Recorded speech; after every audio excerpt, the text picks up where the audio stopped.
We've got a challenge for you. Thank goodness it's a small one. That's this week on Motoring 2003.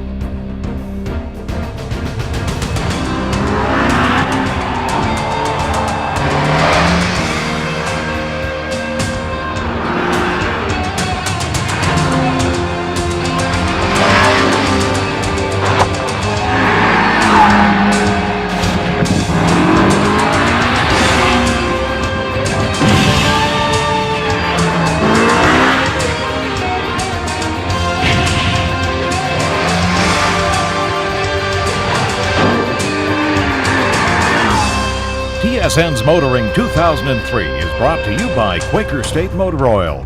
Oils fine-tuned for different engines. And Midas, Total Car Care. We do that.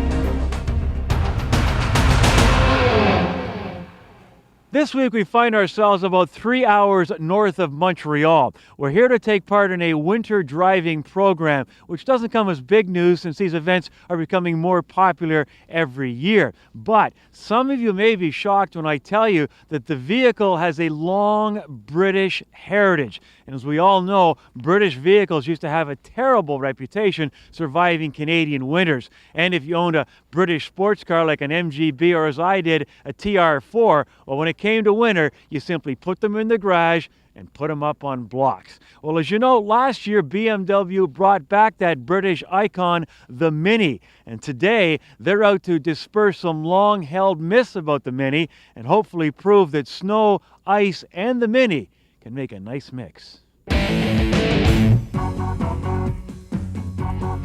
These new cars are sensational. First of all, it is still made in Britain, but BMW is very much involved in the construction. Secondly, I think that the big problem with the English cars then was especially electrical. That has been solved by BMW for sure. If there's one thing that Germans do well, it's electronics. So the new Mini is nothing like the old Mini. Is being dominated by the mighty Mini. That was part of that little DNA lesson we had the other day, where it's the British DNA puts the hood release on the right-hand side of the car, but the German DNA makes sure the car starts and runs like a top. Come on down, Michel, at 50. We knew that with a small car, a lot of people are a little concerned about smaller cars and the winter. Small car that's a bit of a performance-oriented car also doesn't necessarily connect well with winter, and we just thought it would be a great opportunity to show people what it's like. Whoa, very nicely done. First of all, it's an event that is meant to be fun, informative, but also it's an event that is meant to get people to understand that the Mini does work well in winter. We've had a lot of questions asked about the capacity of this car in winter, so we had the idea to just put it out in winter and get people to understand it works well in winter. The Mini is a front-wheel drive car. So the weight distribution is more biased to the front than the rear, and that's normal to keep some weight on the front. We have winter tires all around, and that's what you need to put on your car for winter tires all around. They stay flexible to minus 35 Celsius. All-season tires work best between minus 15 and plus 25. So if you're driving on all-season tires and it's minus 25 outside, they're hard as rock. So it's like driving on 4 Coke bottles. When you think Mini, you think very small car. If you're thinking about winter, can those small car can really adapt to winter? So I think it's quite natural for BMW to try to prove to us that those Mini can indeed endure winters. My son, Alexandre, is with me. Even if he was not in the industry doing magazine with his father, I would encourage him and anyone else to follow that kind of instructions. I've got too many of my friends who ended up in the ditch and had the hospital because driving was a little more complicated than they thought. Driving a car is not only pushing on a pedal, it's a lot more complex than that. And doing this kind of exercise actually shows you how to react to those situations in a proper manner. What I did today for front-wheel drive compared to other of its category, very well balanced. I'm not too sure about the Mini in general. Why would I pay the amount of money for nostalgia? I don't have it. for my age, it's not there. So there's no real point to pay myself $30-something thousand for a Coupe S when I can have the same price with something a lot better. There's some positive aspects to it and some less positive. Is momentum the big thing in keeping this vehicle going right now? Absolutely. We've had a really good 9 months as we got out of the gate from last March. We sold 2,100 cars, which was more than our expected 1,800 cars. So that was a good start, but we got to keep that going. And the success of the car will be its ongoing success. And that's where this year will be a critical year for us. Some people think this is the answer to a healthier environment, but as usual, I've got a better idea. More later on Kenzie's Corner. You know, the base RX-V comes quite well loaded. You get a height adjustable seat, air conditioning, and quite a lot of other stuff. It's quite a good buy, actually. God almighty. It's going to be a long test drive, baby.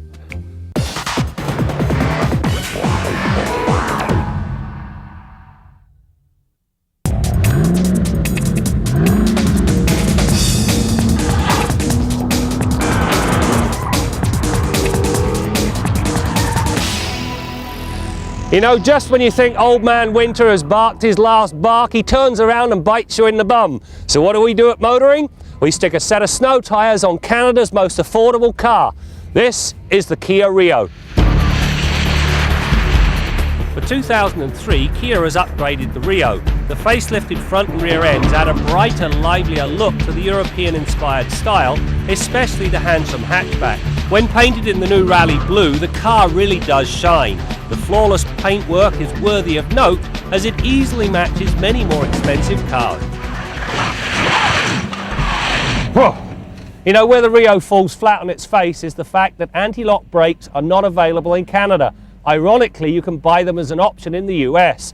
Now, whilst I understand the decision on the base model, which costs a little over 12 grand, on this supposedly sportier RX-V, it blows my mind. Anyway, that aside, the brakes work as advertised, and thankfully, the pedal, well, it's easily modulated.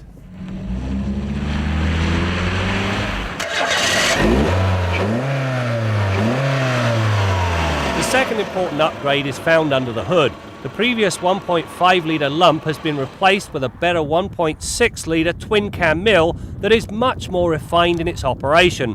While the numbers, 104 horses and 104 pound-feet of torque, are very pedestrian as they appear on paper, the upgrade does translate into decent performance. There is a launch of sorts, although the engine needs to climb over 3,000 RPM before the legs appear, and the mid-range is strong all the way through 5,000 RPM. Once beyond that, however, it does tend to get a bit noisy, and the pull trails off the closer you get to redline. Simply though, as a grocery getter, the power is up to snuff, even if that does mean you're not going to outdrag too many other cars. You can order a Kia Rio with either a 5-speed manual transmission or the optional 4-speed automatic. Now, of the two, it's the rather clunky manual box that is the better, because the automatic has got a slight problem. When you go into a slow corner, it holds a gear that's one too high for its own good. As a result, the car feels very doddery as it swings out of the corner. The other problem is that when you nail the gas pedal to get a move on, the transmission kicks down with a heck of a thud, and the engine revs, well, they skyrocket, bringing more engine noise than is prudent. They really do need to massage this box to get rid of that lazy trait. Quibbles aside, the Rio runs on the smell of an oily rag. During the test, I averaged better than 8 litres per 100 kilometres. No quibbles with the suspension either, as the Rio rides and handles very well for an entry-level offering. The engine's speed-sensitive steering also brings a decent, if rather light, feel, and the 175/65 R14 tyres hang in well beyond expected limits. It really does go to show what a good set of tyres can do, and this in spite of all of my horsing around. You know, the RX-V comes very well equipped. You get a height adjustable seat, adjustable lumbar support, tilt steering, a rear wash wiper, air conditioning, and a decent radio. Throw another $400 at it, however, and you also get power windows, locks, and mirrors. But the thing that really does impress is the quality of the interior materials. Now, whilst there's a lot of plastic on the dash, The fact that it's nicely textured makes it better than in some more expensive cars. It really does speak very well for Kia. The rear seat will accommodate a pair of adults, although legroom is very tight, especially if the driver is taller. The hatchback configuration, however, brings plenty of easily accessible space. With the 60-40 split folding seats upright, the RX-V delivers 24.8 cubic feet of cargo space. Folding both halves down bumps that to a very generous 44.3. It also comes with the necessary hatchback items: a privacy cover, a cargo net, and a handy 12-volt outlet. You know, as it stands, this Kia Rio is up to the standards of the competition in this class. However, if Kia addressed the lack of anti-lock brakes and massaged the transmission to get rid of its rather lazy habits, well, this thing would lead its category, especially when you consider the price.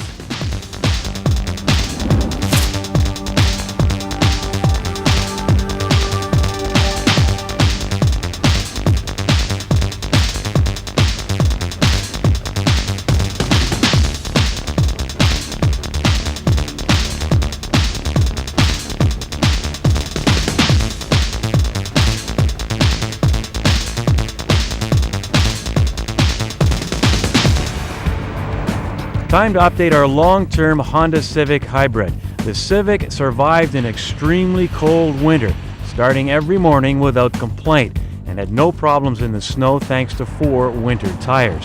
Just to review, the Civic is powered by a 1.3-liter engine matched to a continuously variable transmission.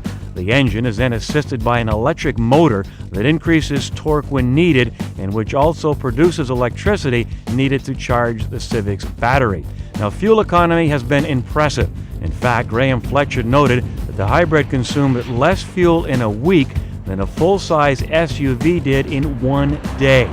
Now, Honda's first hybrid vehicle, the Insight, was not a big seller, and while the Civic is a true mass-market favorite, sales have been sluggish.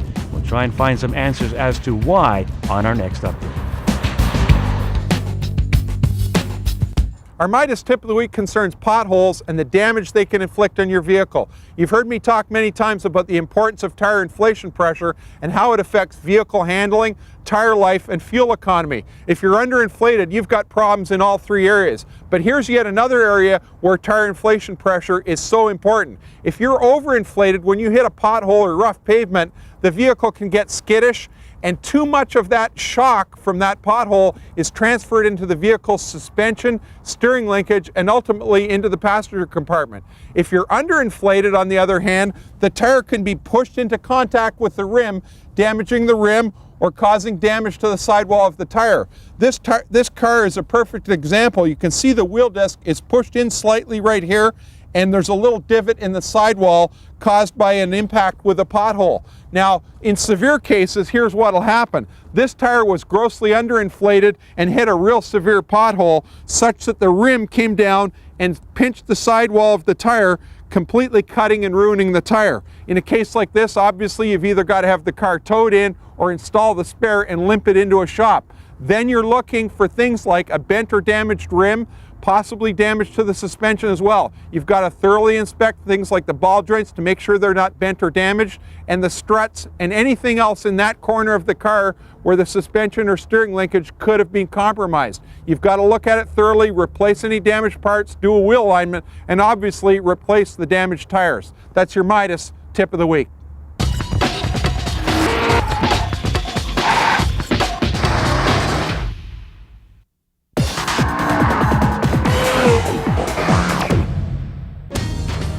And now the Chevrolet Cheyenne.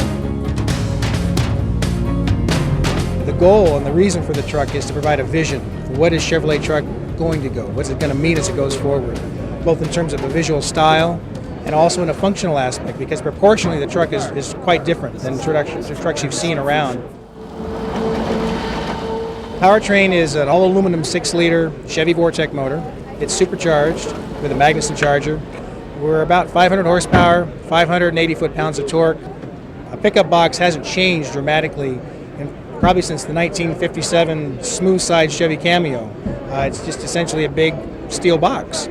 But yet people's needs and desires have evolved dramatically over the last 50 years. The The goal here was to find out how do people really use a pickup, how the box functions in terms of the tailgate, how the side access doors function. Those, to us, became very rational evolutions of making the box more functional, more rational.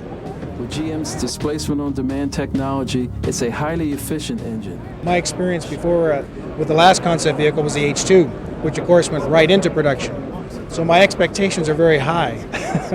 But I think our goal is that key elements of the truck have a very good chance of going forward to the next generation of full-size truck.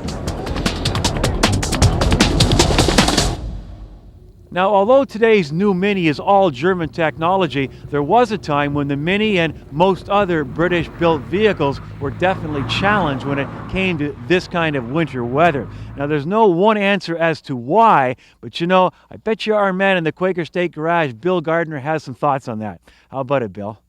Well, Brad, I'm sure the BMW engineering influence has helped the Mini tremendously.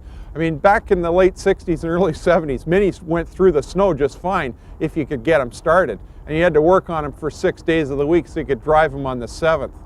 I'm sure those days are long since gone, though. BMW engineering speaks for itself. Anyhow, what I want to talk about this week is an email we've got from one of our viewers in Leamington, Ontario. He's got a 92 Dodge Shadow, and he says it runs hot on the temp gauge when he's traveling at 90K or above for 30 minutes or more. He says he's replaced the water pump, thermostat, and the coolant. It sounds like the car has 220,000 K on it, and the engine was rebuilt 40,000 kilometers ago. He said the rad looks okay, there's no obvious damage to it, but he's wondering about replacing the rad to cure this chronic running hot problem that he's got. Now, let's have a look at this Hyundai Elantra just to give you an idea of how tough it is to assess the condition of the rad. When you open the hood, you think you're looking right at the radiator, but in actual fact, on this car, you're looking at the air conditioning condenser. It just happens to look exactly like a radiator does, but it's the AC condenser you're seeing here. The rad is sandwiched right behind the AC condenser. So you can't see the front of it because of the condenser, and the back of it can't be viewed properly because of shrouds and the electric fans that cool the engine. So the answer to inspecting a rad properly on a modern vehicle is removing it from the vehicle so you can look at it on its own, on the bench or whatever. And that's the case in most modern cars. Now let's have a look at this one that's out of the car. You can see some corrosion, a bit of a problem here. You can see the fins are starting to turn green. There's a couple of fins that have started to crumble. But the actual problem with this rad is debonding, and we can see when we take a stick pen and put it in the loop of the cooling fin that the fins have detached from the core tube. These have to be firmly bonded to the core tubes. This is where the hot coolant passes through, and it has to give up its heat into these fins so that it can be given up into the air passing through the rad. When it's debonded like this, we're not going to have any heat transfer. On late model cars, in most cases, you're going to find that you've got an aluminum rad core with plastic tanks and absolutely no solder involved. This one is soldered together right along this seam, but on the newer cars with the aluminum core and plastic tanks, you've got a series of claws here and a little rubber O-ring in between.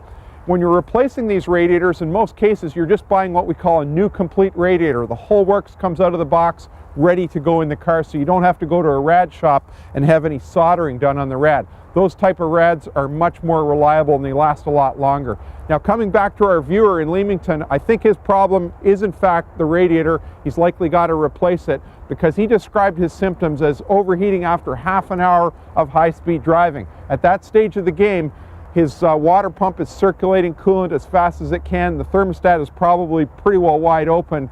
He's got lots of airflow through the rad at highway speed, but he's still got a heating problem. I'm pretty sure the writing's on the wall for him to replace with a new radiator. Till next week, I'm Bill Gardner for Motoring 2003.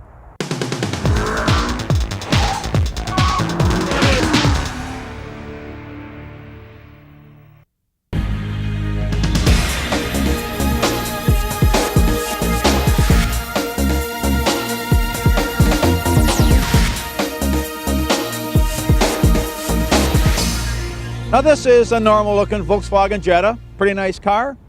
It's a bit dirty, I apologize, but hey, it's winter in Canada, what can I tell you? This one though is the TDI. This is the turbocharged diesel engine. Very popular in this particular model for very good reason. It's a wonderful little car. Now most people think of diesels, they think of noisy, smelly, and dirty, smoky. But you know, that's no longer true. This thing is fabulous. Okay, there's a handful of whiners in California that complain about carbon particulate emissions. All right, so one person in a billion might get cancer from this thing. But let's look at the bigger picture. The biggest problem we face for emissions these days isn't hydrocarbons, isn't oxides of nitrogen, isn't carbon monoxide. We pretty much got those controlled. What we do have is carbon dioxide. That's what causes the global warming, although I could use a little global warming right about now. What we need to do is to find a way to reduce the amount of carbon dioxide our cars produce. And the easiest way to do that, almost overnight, 20% reduction, switch to diesel. Easy. Now, okay, it sounds like a Kenworth when you start up in the morning. You get used to that. You'll even get used to the smell, although it's pretty awful. But the real issue here is how do we get people into these cars? Now, England has a solution. A lot of cars in England are company cars, and they now tax them on the basis of how much CO2 they produce. Sales of diesels have doubled in almost a year. Now, Canada so far has been prevented from having the best of diesel technology because our fuel is too dirty. There's too much sulfur in it. The modern diesels don't work properly with that. So as of 2005, Canada will have clean diesel fuel. Wait till you see the diesel engines we get then. Even better performance, even better fuel consumption. They're quieter and they last forever. Performance, BMW won a 1,000 kilometer race at Nürburgring a couple of years ago with a diesel engine. If that doesn't tell you all you need to know, I don't know what will. So next time you go to your Volkswagen dealer, check out one of these little puppies. Toronto to Montreal in the back in a tank of fuel, 60 miles per gallon. It works for me. I'm Jim Kenzie.